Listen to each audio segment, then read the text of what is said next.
کشمیر اور کشمیر کا مستقبل۔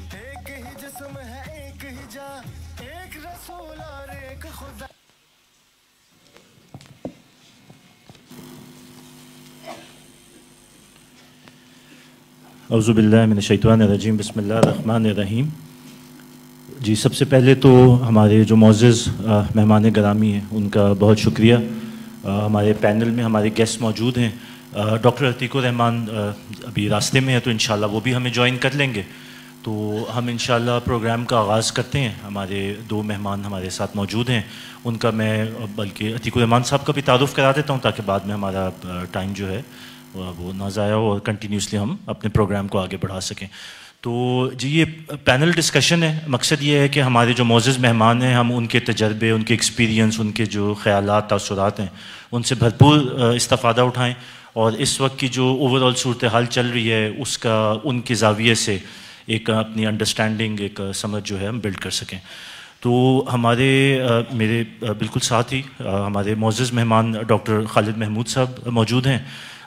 میں اگر تعارف کراؤں ان کا تو خالد محمود صاحب جماعت اسلامی کے حلقہ آزاد کشمیر اور گلگت بلتستان اس کے امیر ہیں، میڈیکل ڈاکٹر ہیں بائی پروفیشن، اور جماعت میں اپنی اسٹوڈنٹ لائف سے ہی بڑے ایکٹیو متحرک رہے، جمعیت کے ممبر رہے، اور الیکشنز میں بھی پارٹیسپیٹ کرتے ہیں۔ تو سر، پینل کی طرف سے آپ کو ویلکم۔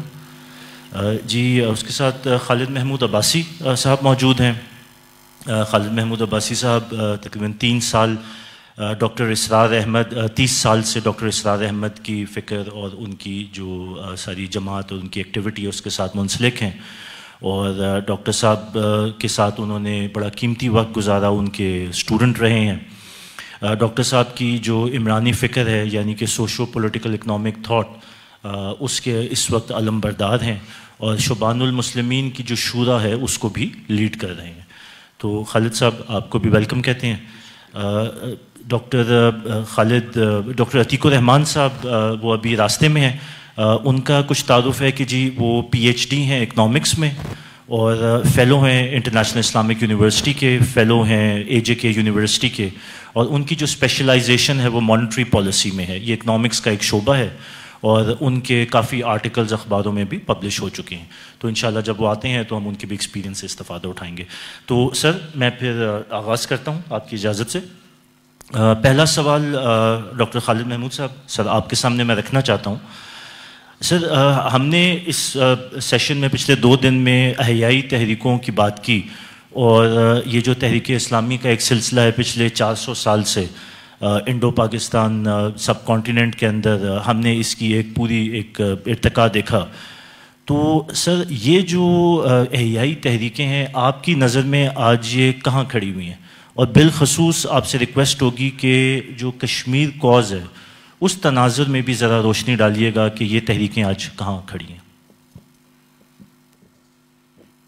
الحمدللہ رب العالمین، والصلاة والسلام علی سید الانبیاء والمرسلین وعلی آلہ وصحبہ اجمعین۔ اعوذ باللہ من الشیطان الرجیم، بسم اللہ الرحمن الرحیم۔ ان اللہ لا یغیر ما بقوم حتی یغیر ما بانفسہم، صدق اللہ العظیم۔ محترم خالد محمود عباسی صاحب، امیر شورا شبان المسلمین، میرے دائیں طرف بیٹھے ہوئے بھائی، ان کا نام مجھے نہیں معلوم، بھول گیا ہوں۔ کیا نام ہے؟ مشکل نام ہے، تیوان۔ ان کا نام ہی مشکل ہے، لیکن اب پتہ چل گیا کیوان انور صاحب، یہ ہمارے میزبان بھی ہیں اور آج کی سارے پروگرام کی روح رواں بھی ہیں۔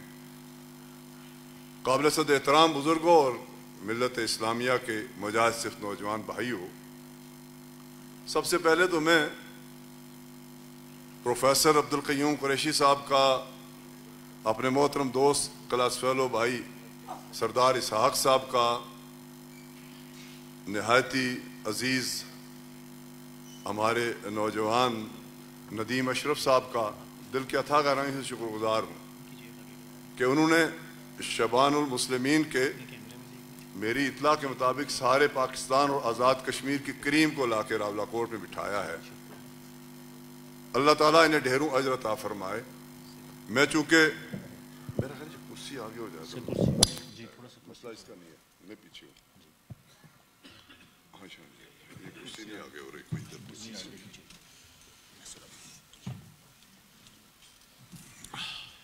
میرا چونکہ تعلق راولاکوٹ سے اس لیے میں میزبان بھی ہوں اور میں سارے آپ مندوبین کو خوش آمدید بھی کہتا ہوں اور ان معنوں میں واقعی میں شکر گزار ہوں کہ آپ محض مندوبین نہیں ہیں, آپ ایک فکر کی امین ہیں اور آپ ایک درد دل لے کر, ایک ویژن لے کر, ایک نصب العین لے کر خطہ کشمیر اور بالخصوص آزاد کشمیر کے اس تاریخ ساز مقام پہ تشریف لائے ہیں. یہ ہمارے لیے اعزاز ہے اور ہم سارے یہاں, بہت سارے اور میرے ساتھی بیٹھے ہیں, ہم شکر گزار بھی ہیں اور ہم واقعی آپ کو یہاں اتنی بڑی تعداد میں دیکھ کے سرشار بھی ہیں. کیوان صاحب نے کافی مشکل اور گہرا سوال اسلامی تحریک کے حوالے سے کیا, وہ الگ سے پورا موضوع ہے, لیکن اس پہ بس اتنا کہوں گا کہ جس فکر اسلامی کے امین جماعت اسلامی ہے, شبان المسلمین ہے اور اخوان المسلمین ہے اور دیگر ہمارے بھائی ہیں, بر صغیر میں اس کے اولین ہودی خان علامہ اقبال رحمۃ اللہ علیہ تھے اور ان کے بعد سید مودودی رحمۃ اللہ علیہ, اور یہ 20ویں صدی کا آغاز ہے. اور اس سے پہلے حضرت شاہ ولی اللہ رحمۃ اللہ علیہ اس کے امین تھے, لیکن پھر درمیان میں ایک وقت ہے اور وہ لمبی بات ہے اور وہ تاریخ ہے. امت طویل زوال کے بعد مغرب کی غلامی کے نتیجے میں بالخصوص بر صغیر میں دین کا تصور ماخذ کیا ہوا تھا اور مسخ ہے آج بھی عمل کی دنیا میں. دین و دنیا کی تفریق پہ مبنی تصور دین بر صغیر میں اس وقت بدرجہ عتم رائج تھا, آج بھی عمل کی دنیا میں رائج ہے. اقبال نے شاعری اور فکر کے میدان میں اس تصور دین کو چیلنج کیا اور حقیقی تصور دین کو اجاگر کیا اور بہت بلند آہنگ انداز سے اجاگر کیا, اس لیے کہ اقبال محض بر صغیر نہیں, ملت اسلامیہ نہیں, بلکہ اپنے وقت میں انسانیت کا ایک بڑا برین تھے اور انہوں نے مغرب کی ڈومیننٹ فکر کو ان کے ایکسنٹ میں جا کے اس شان سے چیلنج کیا کہ وہ بھی لرزہ بر اندام ہوئے اور پھر اس فکر کو بہت مربوط انداز میں سید مودودی رحمۃ اللہ علیہ نے 19 سال کی عمر میں چیلنج کیا, تنہا چیلنج کیا اور اس دور میں چیلنج کیا جب بر صغیر میں واقعی فکری اعتبار سے, علمی اعتبار سے, سیاسی حوالے سے, تحریک آزادی کے حوالے سے, مسلمانوں کے حوالے سے, درد دل رکھنے کے حوالے سے بلند مرتبہ ترین شخصیات موجود تھی جو آج نہیں ہیں. چشم فلک نے ویسی بڑی شخصیات پھر نہیں دیکھی بر صغیر میں. اقبال تھے, مفتی کفایت اللہ رحمۃ اللہ علیہ تھے اور حضرت حسین احمد مدنی رحمۃ اللہ علیہ تھے اور ابو الکلام آزاد رحمۃ اللہ علیہ تھے, قائد اعظم رحمۃ اللہ علیہ تھے. ان بڑی شخصیات کے درمیان 19 سال کی عمر میں, اور یہ اللہ کا انتخاب ہے. سید زادہ آگے بڑھ کے کہتا ہے کہ مشرق و مغرب کے سارے علوم اپنے قلب میں اتارنے کے بعد جب قرآن کے در پہ آیا ہوں تو بات یہ سمجھ میں آئی ہے کہ اللہ کا دین ہمہ پہلو ہے.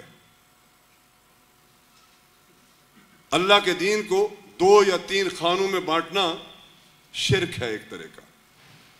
اللہ کا دین کامل ہے اور یہ محض مذہب نہیں ہے, یہ دین ہے جس کا اولی مخاطب فرد ہے, پھر سماج ہے, پھر معیشت ہے, پھر معاشرت ہے, پھر سیاست ہے اور بالآخر ریاست ہے. 19 سال کی عمر میں 1941 میں بر صغیر کی تاریخ کے چیدہ ترین علماء لاہور میں اکٹھے ہوئے اور جماعت اسلامی کی بنیاد پڑی اور پھر اس کے بعد تاریخ ہے. آج یہ فکر اتنی توانا ہے, اتنی ہمہ پہلو ہے کہ میں اپنے فاضل بھائی جن سے میں استفادہ کرتا ہوں اور اس طرح کے لوگوں کا دم غنیمت ہے ہماری امت میں اور ہمارے اس گئے گزرے اس دجالیت کے دور میں, خالد محمود باسی صاحب اور آپ سارے دانشور بھائی تشریف فرما ہیں. آج مغرب ڈیفنسو ہے, مغربی تہذیب ڈیفنسو ہے. یہ جو ہنٹنگٹن کی چیخ ہے, وہ جو کلیش آف سیولائزیشنز ہے, وہ اصل میں مغربی تہذیب کے سرکردہ لوگوں کو, فکری اماموں کو اس نے آگاہ کیا ہے کہ ہوش کے ناخن لو، اسلامی فکر بہت توانائی کے ساتھ آگے بڑھ رہی ہے۔ الحمدللہ قوموں کی اور انسانوں کی تاریخ میں 150-200 سال کو بڑا وقت نہیں ہوتا۔ 150 سال 150 سال میں فکری میدان میں، نظری میدان میں الحمدللہ فکر اسلامی نے اتنی پیش رفت کی ہے کہ جس طرح آج آپ یہاں بیٹھے ہیں، یورپ میں، امریکہ میں، کینیڈا میں جو امام ہے اس دجالی تہذیب کے، جہاں کے لوگ، وہاں آپ ہی کی طرح کے لوگ اسی فکر کے امین، اسی شان کے ساتھ بروئے کار ہیں، اور یہ میرے اور آپ کے لیے تقویت کا باعث ہے۔ بر صغیر میں جب تحریک آزادی چل رہی تھی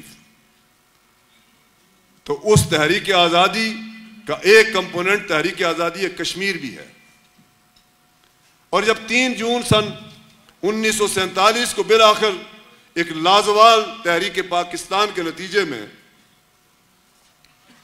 انگریز نے پاکستان کے قیام کو تقسیم بر صغیر کی صورت میں قبول کیا، تو یہ اصول طے ہوا کہ جن ریاستوں میں آپ سارے جانتے ہیں کہ بر صغیر میں سینکڑوں ریاستیں تھیں، جن میں بڑی ریاستیں 2 3 4 تھیں، 5 تھیں، جن میں کشمیر نمایاں تھا ہر اعتبار سے، کئی حوالوں سے۔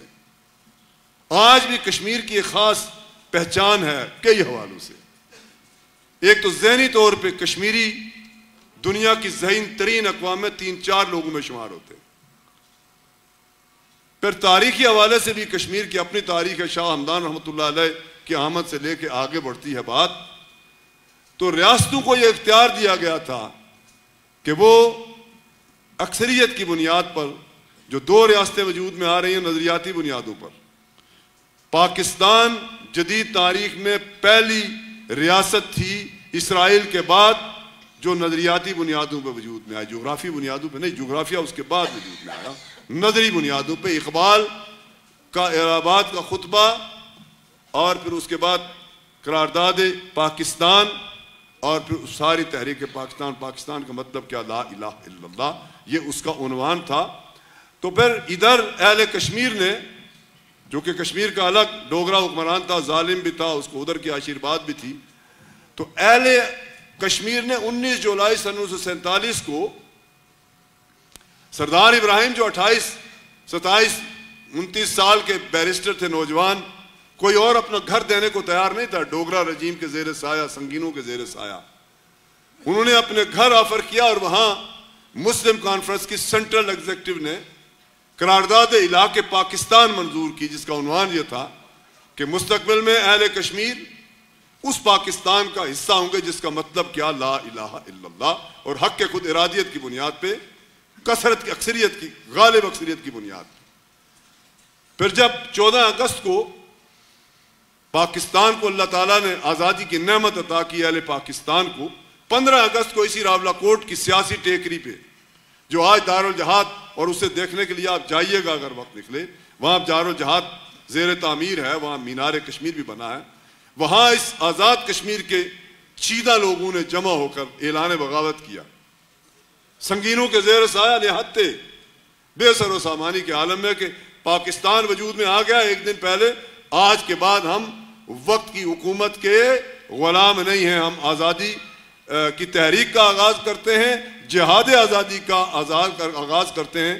اور میرے محترم بزرگوں، میری اطلاع یہ ہے کہ پاکستان سے بھی بزرگ یہاں اور بھائی ہمارے تشریف فرما ہیں، کوئی 2-2.25 ماہ میں 24 اکتوبر یا 2.5 ماہ بنتے ہیں، 24 اکتوبر سن 1947 کو یہاں سے کوئی 20-30 کلومیٹر دور جنگل میں چونجال ہل کے مقام پہ 5,500 مربع میل علاقے کو آزاد کروا کے سردار ابراہیم کی قیادت میں اس خطے کے لوگوں نے بیس کیمپ کی انقلابی حکومت کی بنیاد رکھی اور ایک ڈکلیریشن پاس کیا۔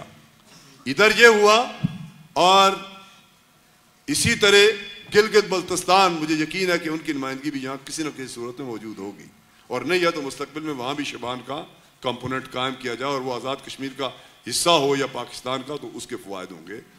جی بی والوں نے بھی اعلان بغاوت کیا، جہاد کیا، اور 1 نومبر کو انہوں نے بھی وہاں انقلابی حکومت کی بنیاد رکھی۔ منزل ان کی پورے کشمیر کی حق کے خود ارادیت کی بنیاد پہ آزادی تھی۔